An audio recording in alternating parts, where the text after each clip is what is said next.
মশলাটা বেটে নিয়েছি, এবার আমি তরকারিতে দিয়ে দেবো।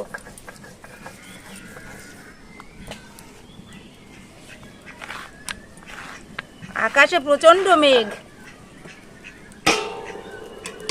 দেখো শাক আর মাছ কেমন জল হয়ে গেছে। লঙ্কা বাটাটা দিয়ে দিচ্ছি।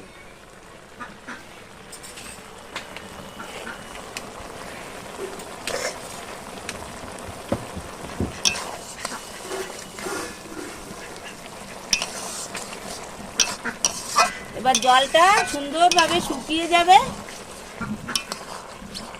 তখন আবার তোমাদের দেখাবো। আর এখন ঢেকে দেবো না, এভাবেই জল নাড়াচাড়া দিয়ে শুকায় নেব।